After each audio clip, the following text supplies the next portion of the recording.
पाठशाला में अब अगला चैप्टर आपको बताऊंगा कि बागेश्वर बाबा की पर्ची कोर्ट में खुली तो बवाल कैसे मच गया, बागेश्वर बाबा को रोकने के लिए फर्जी एजेंडा कौन सेट कर रहा है, और बागेश्वर सरकार ने द केरल स्टोरी का पर्चा बनाया तो क्या मिला।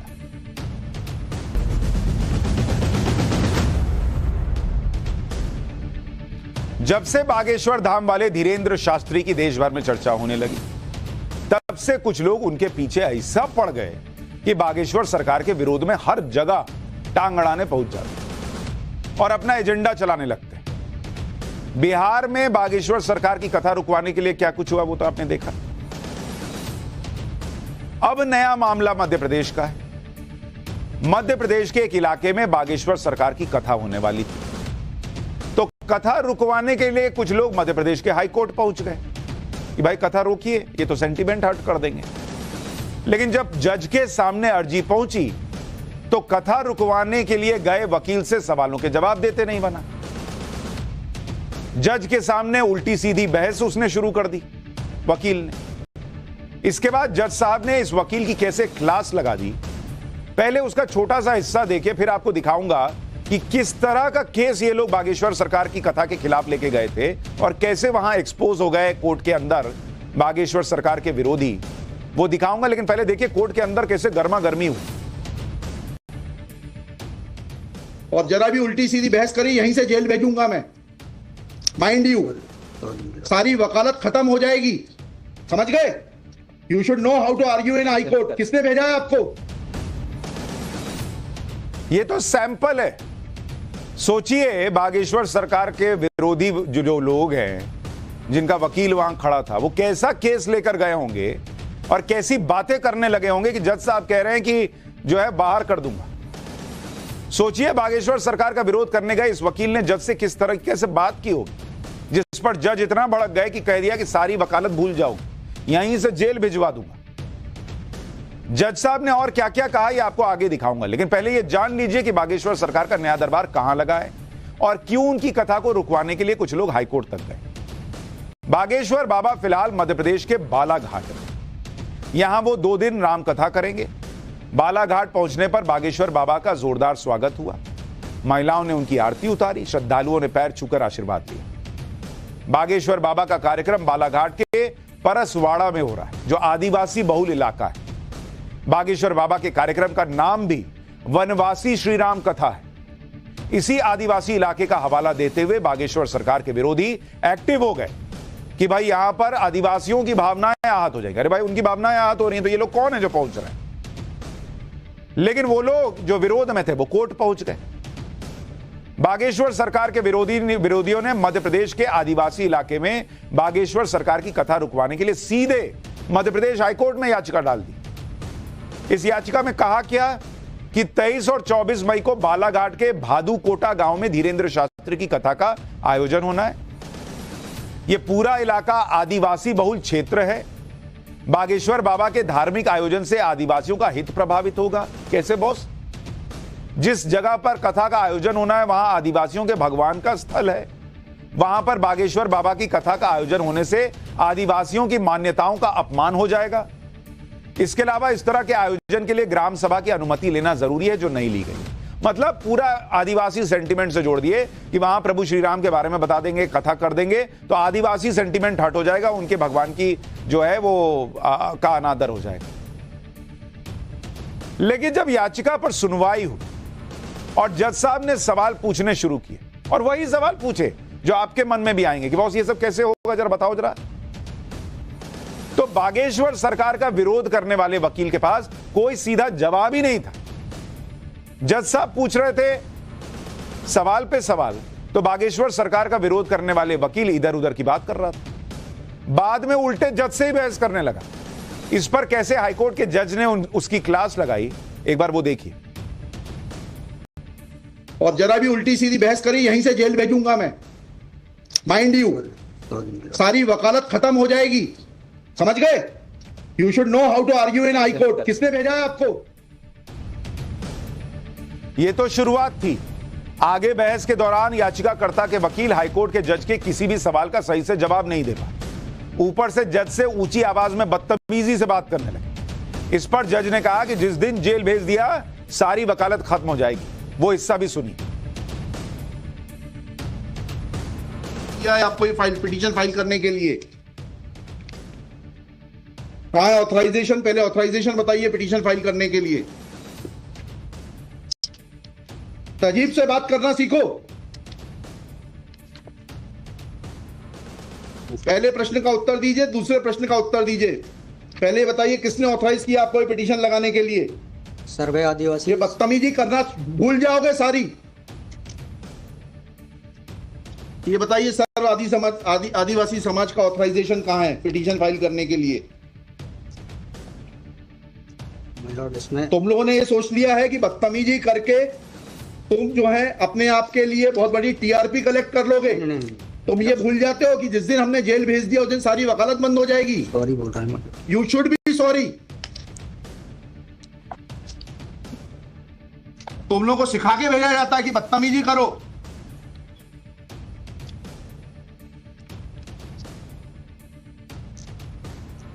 प्रश्न का उत्तर नहीं दो और बदतमीजी करोगे।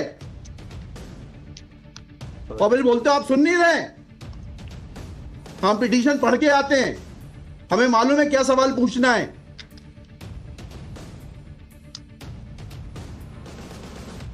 क्या नाम है आपका? जीएस उद्दे।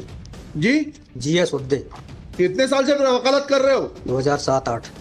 हाई कोर्ट में कब से हो? 7-8 से। हाँ, तो तुम्हें वकालत करने का सिखाया नहीं कि कैसे कोर्ट से बात की जाती है? आप ये देखिए कि मध्य प्रदेश हाईकोर्ट के जज ने बागेश्वर सरकार की कथा का विरोध करने वाले याचिकाकर्ता के वकील से बेसिक सा सवाल पूछा कि वो सिर्फ इतना बता दे कि वो कौन सी मान्यताएं हैं जो बागेश्वर सरकार की कथा के आयोजन से आहत हो जाएंगी। उन्हें किसने भेजा है, ऑथराइज किया है कि जाइए आप ये याचिका लगाइए। इन बुनियादी सवालों का भी जवाब नहीं देते बन रहा था वकील से। लेकिन बागेश्वर सरकार की कथा रोक दीजिए। और जवाब इसलिए देते नहीं बना क्योंकि बागेश्वर सरकार की कथा के विरोध का कोई लॉजिक ही नहीं था।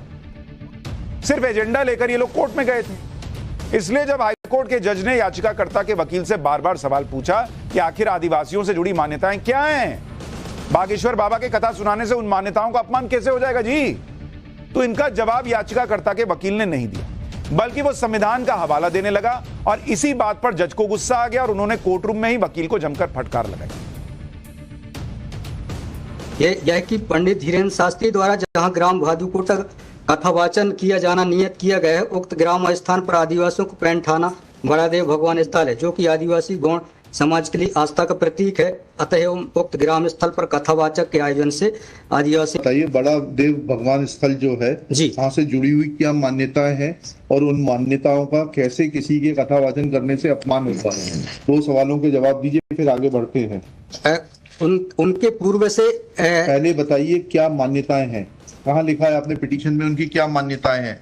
माय लॉर्ड में आप कहते हैं कि किसी की मान्यता है तो उस मान्यता के संबंध में विस्तृत विवरण होना चाहिए याचिका में। क्या विवरण है बताइए? इसमें माय लॉर्ड में पढ़ के बता रहा हूँ। कहाँ से पढ़ के बता रहे? पिटीशन में। हाँ बताइए, पैराग्राफ नंबर। पैराग्राफ 1 है माय लॉर्ड। उनसे इतना तो समझ लीजिए, हम आपसे सवाल क्या पूछ रहे हैं। दिक्कत यही होती है कि उस वकील को खड़ा कर देते हैं जिसको सवाल का उत्तर देने का भी वो नहीं है। I am asking you a direct question that when you से ऑन पेज 12 कि बड़ा देव भगवान स्थल है और उससे आदिवासियों की मान्यताओं को, आत्मसम्मान को ठेस पहुंचेगी। जी, मैंने आपसे सवाल पूछा, इस बड़ा देव भगवान से जुड़ी हुई क्या मान्यताएं हैं और उन मान्यताओं को किसी कथा के करने से कैसे ठेस पहुंचेगी? अब आपका हिंदी में भी बता दिया सवाल, अंग्रेजी में भी बता दिया, उसका उत्तर दीजिए पहले। माय लॉर्ड, उस जगह के अलावा अन्य दूसरे स्थान पे अगर कराया जाए तो कोई विरोध नहीं है वहाँ। अरे पहले हमारे आप सवाल का जवाब नहीं दे रहे। Who are you to decide कि कौन से स्थान पर होगा, कौन से स्थान पर नहीं होगा? पहले आपको ये तो बताना पड़ेगा क्या मान्यताएं हैं और उन मान्यताओं का किस प्रकार से कुठाराघात होगा, उन मान्यताओं पर, उन मान्यताओं का हनन होगा, अपमान होगा, ये तो समझाइए आप हमको। ये कॉन्स्टिट्यूशन में प्रावधान, वही तो बता रहा हूँ, आप समझने को तैयार नहीं है। कॉन्स्टिट्यूशन में प्रावधान है, ये मान्यताओं का उत्तर है। कॉन्स्टिट्यूशन में प्रावधान। प्लीज कॉन्स्टिट्यूशन में जो प्रावधान है वो बता रहा हूँ मैं। नहीं, यू टॉक प्रॉपर्ली। आप ये मान्यता, ये आदिवासियों की मान्यता है, कॉन्स्टिट्यूशन में कहाँ दी है, पढ़ के बताइए। बता रहा हूँ ना। हाँ बताइए। हाँ, आप सुनने को तैयार है नहीं है, कुछ भी बोले जा रहे हैं जबरदस्त। अरे let notice be issued for contempt against the council. शुभ नाम बताइए आपका। जज साहब पूछ रहे हैं कि काहे से भाई मान्यता जो है वो जुड़ी हुई है और वो आहत हो जाएगी, ये बता दो। वकील बताने को तैयार नहीं, फिर जज साहब को ही कहने लग गया कि आप जो है वो सुनने को तैयार नहीं है, आप सुन नहीं रहे हैं। तो जज साहब ने कहा इसको अवमानना का दो नोटिस। फिर उसी के बाद वो बमक गए, नाराज हो गए कि है जेल भेज दूंगा। हाईकोर्ट के जज ने जब इस वकील से पूछा कि आप किस आधार पर आदिवासी समाज के प्रतिनिधि बनकर कोर्ट में आ गए, आपको किसने ऑथराइज किया कि आदिवासी इलाके में बागेश्वर सरकार की कथा को रोकने के लिए आप कोर्ट में याचिका लगाए, इसका भी जवाब नहीं दे पाया ये वकील भाई। देखिए वो हिस्सा भी। आज ये टाइप कॉपी पढ़ रहा हूँ मैं जी। आज दिनांक 10/5/2023 दिन बुधवार को समाज की संयुक्त बैठक श्रीमान धरा सिंह महेशपुरी जी की अध्यक्षता तथा बालाघाट जिले के समस्त आदिवासी सामाजिक संगठनों पदाधिकारी और सामाजिक कार्यकर्ताओं को उपस्थित महिला पुरुष एवं युवाओं को उपस्थित और सहमति बैठक कार्यवाही सगाजनों को विचार मनन कर निष्कर्ष लिया गया जाकर निर्णय लिया गया कि निम्नानुसार है। भारतीय संविधान का अनुच्छेद 244 पांचवी अनुसूची के तहत अनुसूचित क्षेत्रों में 1996 के नियम 22 के तहत कहाँ है लेटर हेड, कहाँ है ऑथराइजेशन? लेटर हेड लगाए प्लेन कागज पे कोई बैठक कार्रवाई कर लेंगे, उसका कोई औचित्य थोड़ना है। जब आप ये लगा रहे हैं, इसमें अध्यक्ष के रूप में साइन कर रहे हैं, लिखा है ना पीछे पेज नंबर 50 पे पढ़िएगा टाइप कॉपी में, मनशाराम मरावी अध्यक्ष। किस चीज के अध्यक्ष हैं? कहाँ है आपका लेटर हेड? कहाँ है आपके कागज कि आपको किसी ने अध्यक्ष बनाया, ऑथराइज किया? प्रावधान वही तो बता रहा हूँ, आप समझने को तैयार नहीं है। कॉन्स्टिट्यूशन में प्रावधान है, ये मान्यताओं का उत्तर है। कॉन्स्टिट्यूशन में प्रावधान, प्लीज कॉन्स्टिट्यूशन में जो प्रावधान है वो बता रहा हूँ मैं। नहीं, यू टॉक प्रॉपर्ली। आप ये मान्यता, ये आदिवासियों की मान्यता है, कॉन्स्टिट्यूशन में कहाँ दी है, पढ़ के बताइए। बता रहा हूँ ना। हाँ बताइए। हाँ, आप सुनने को तैयार है नहीं है, कुछ भी बोले जा रहे हैं जबरदस्त। अरे let notice be issued for contempt against the council. शुभ नाम बताइए आपका। हाईकोर्ट में नहीं, फर्स्ट आपको आप कंटेम्प्ट का नोटिस जारी कर रहे हैं, उसका जवाब दीजिएगा आप। आपको हाईकोर्ट में बहस करने का तरीका नहीं मालूम है। Issue notice against the petitioner. Article Shri आपका शुभ नाम बताइए। आर्टिकल 51 में प्रावधान है, वो मैं बता रहा हूँ। मैंने आपसे सवाल क्या पूछा था? पहले तो आप सुन ही नहीं रहे हैं। मैंने आपसे सवाल क्या पूछा था? पहले मेरा सवाल बताइए। वो सवाल ये मैं जो आर्गुमेंट, पहले मेरा सवाल का उत्तर दीजिए आप। मैं आर्गुमेंट कर रहा हूँ, उसको आप पहले सुने। आर्गुमेंट सुने। नहीं सुनेंगे आपका आर्गुमेंट, आप सवाल का उत्तर देंगे जब तक नहीं सुनेंगे। और इस तरीके से अगर आप बहस करेंगे तो कंटेम्प्ट का नोटिस इशू करेंगे, आपको जेल भेजेंगे। जवाब कुछ है नहीं, लेकिन बागेश्वर सरकार की कथा रोक दीजिए, बस रोक दीजिए। बोल दिया तो बोल दिया, रोक दीजिए सब। अच्छा, संविधान सबको पता है, संविधान में ये हो गया, संविधान में वो हो गया। जज साहब पूछ रहे कहां हुआ, बताओ ना जी। बागेश्वर सरकार की कथा का विरोध करने वाली याचिका हाईकोर्ट के जस्टिस विवेक अग्रवाल के सामने सुनवाई के लिए आई। जस्टिस विवेक अग्रवाल ने यह भी कहा कि इस तरह की याचिका पहले भी आई थी और इसे खारिज कर दिया गया। जस्टिस अग्रवाल ने वकील से पूछा कि क्या उन्होंने पहले का ऑर्डर पढ़ा है। तो ये वकील ही कमाल का था, इसके बाद उसका भी जवाब नहीं था। जिस तरह से वकील कोई जवाब नहीं दे पा रहे थे, कोई कागज नहीं दिखा पा रहे थे और जज से इधर उधर की बातें कर रहे थे, उससे तो सीधा यही लग रहा था कि बागेश्वर सरकार की कथा के खिलाफ ये प्रायोजित विरोध था।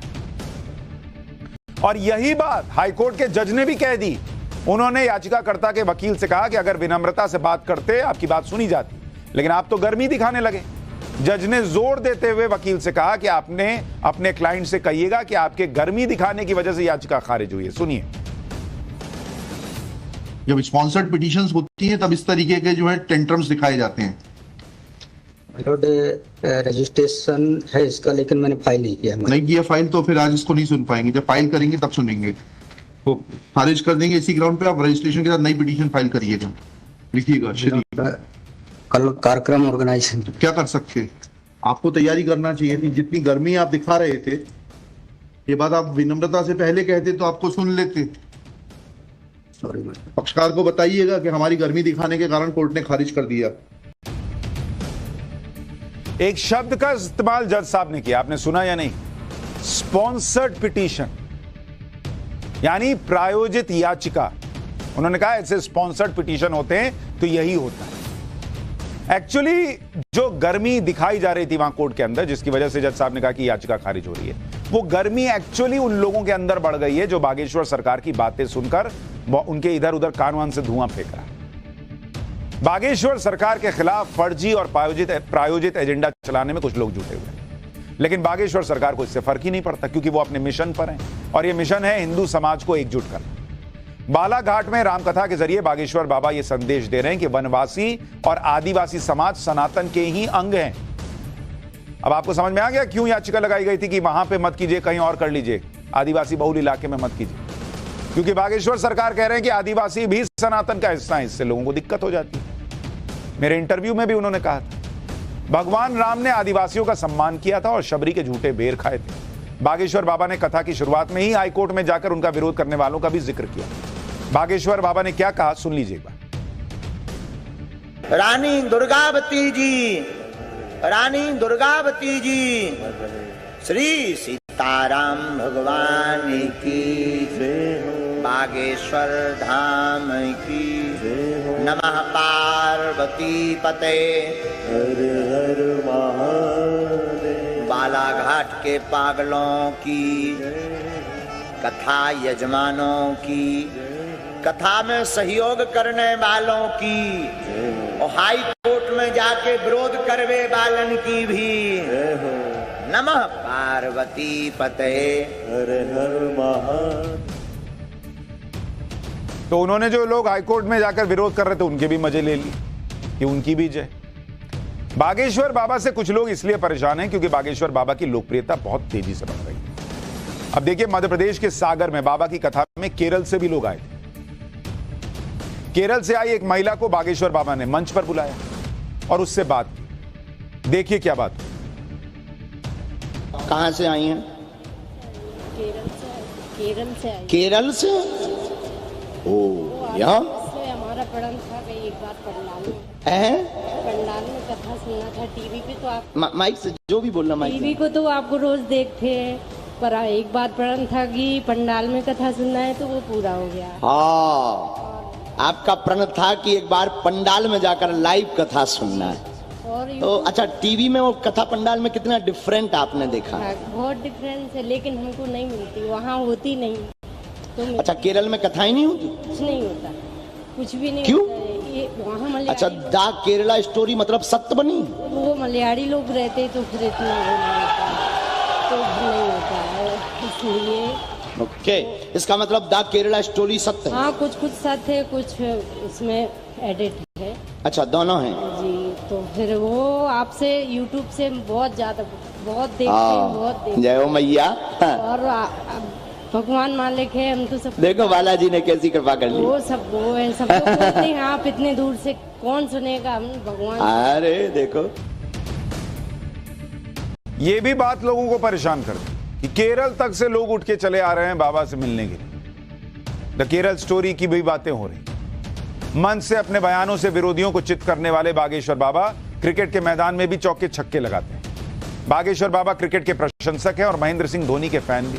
बागेश्वर बाबा अक्सर हाथ में बैट पकड़कर क्रिकेट खेलते दिख जाते हैं। कैसे बाउंड्री पार करा रहे, मैंने इंटरव्यू किया था, उसमें भी उन्होंने क्रिकेट खेला था, वहां भी उन्होंने कहा था कि भाई मैं तो बड़ा क्रिकेट का फैन हूं। ये मेरे इंटरव्यू की तस्वीर है। तो वहां भी क्रिकेट खेल रहे थे, लेकिन क्रिकेट में भी छक्का मारते हैं और यहां भी छक्के छुड़ा रहे हैं अपने विरोधियों का।